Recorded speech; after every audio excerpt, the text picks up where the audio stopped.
Yes, so I guess this is going to be a little bit different than the talks before. But yeah, let me start. Ladies and gentlemen, my name is Daniel and I am going to be the host for the next 10 minutes for you today. And I'm going to present to you the biggest digital sovereignty fails so far awards here live at the ALASCA Summit in Dresden.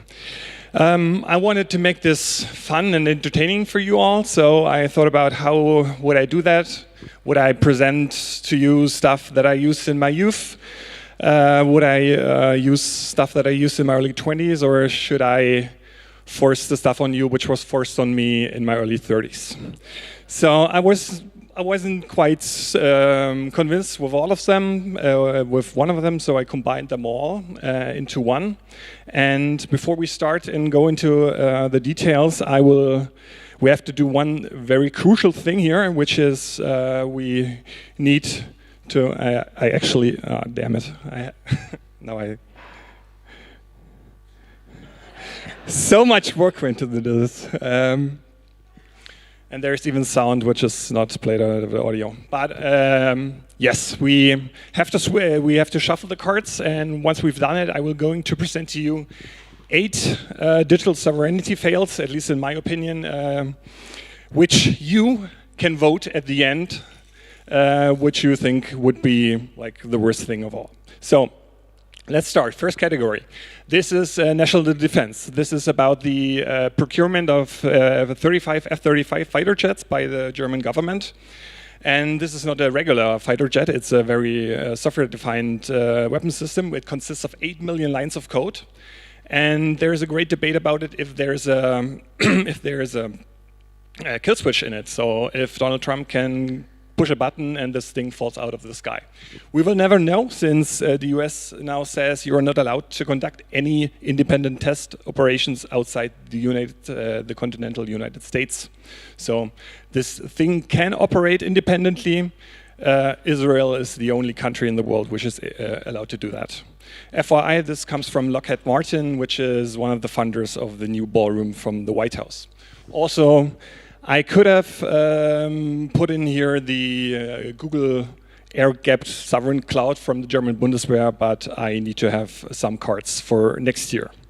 Vote number 2, nominee number 2, mass surveillance. This award might go to this guy called Peter Thiel. He is founder and financier of Palantir, which produces a software called Gotham, which is in use in 4 states in Germany. It's in Bayern, Hessen, Baden-Württemberg, and North Rhine-Westphalia. It costs a lot of money. It's 5 years, costs for 5 years here, and it affects almost 50 million people in Germany. And if you don't think that's a good idea to give that amount of money and that amount of data to a guy with this very problematic view with democracy, then vote number 2.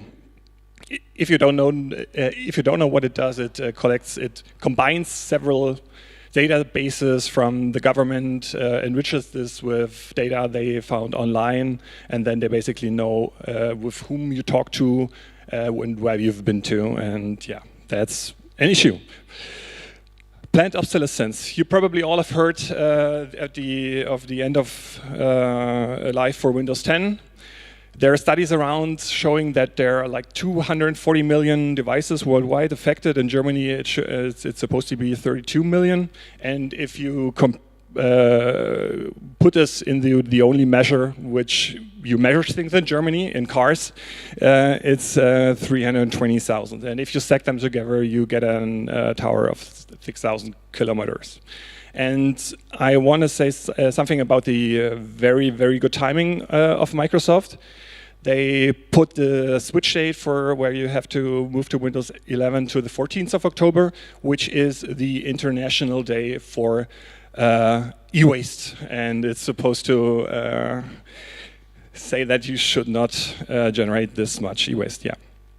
So now, nominee number 4, the King of Hearts, at least for some, and this is going to show you that there the decision of one single man can block access to an app, at least in the case of this closed ecosystem of an Apple App Store, to everyone in the world.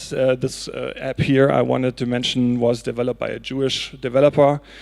And he remembered the stories from his family members, and he wanted to do something. If you don't know the app, it's basically something like we have in Germany with a crowdsourced way to get infos about speed traps. But this is adapted to the case where you can report masked men with guns pulling people into unmasked cars. And yeah, apparently for Apple it didn't even help to give the guy golden plates or fabricate the new iPhone in the new presidential orange, as one Reddit user said.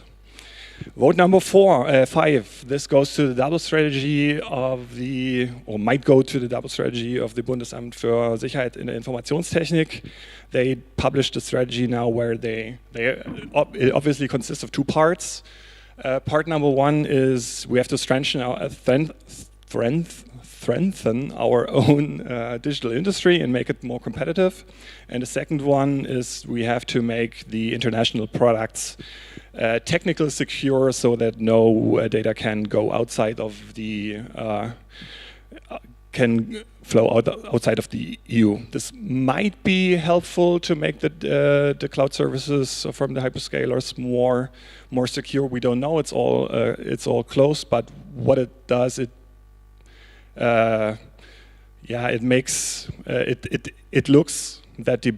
it looks like the BSI is only talking to the hyperscalers and only focusing on the second part. There have been open discussions with open letters from probably many companies who sit here, which said that might not be a good idea. Nominee number 6, public transportation. This is a project by Deutsche Bahn, and they move everything basically to AWS.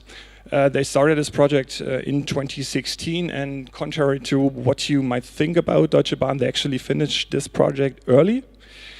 They sold 8,000 servers. They moved 450 applications to AWS, which is now solely responsible for 1,500 bookings per minute, 6 million users a day, and 180 million tons of goods per year. They were aware that it might be a problem that it all is on AWS, but they do have a multi-cloud strategy. They can also run it on Azure. So, and yes, to be fair, they said if something better comes their way, they are going to be switching again.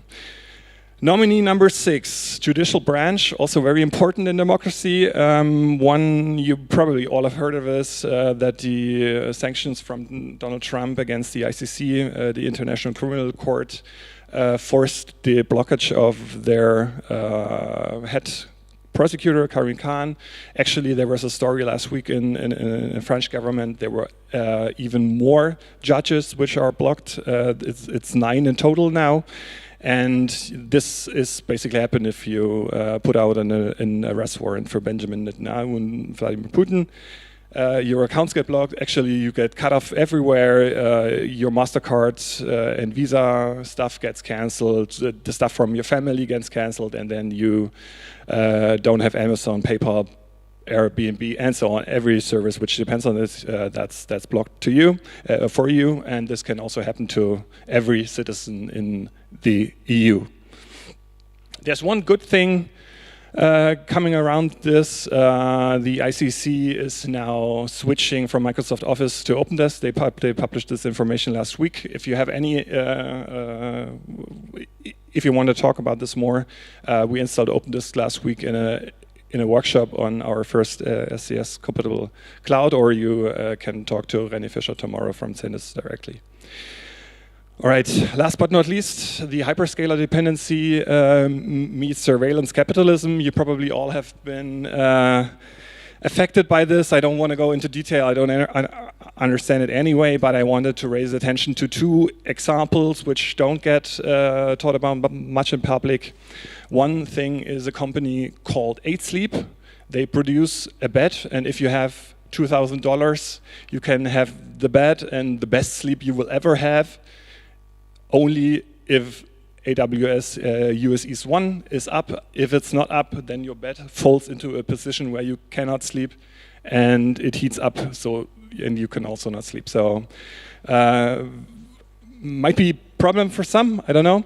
And there is a company which is producing a pet feeder. Maybe one of you has a pet and you want to go, I don't know, for the weekend.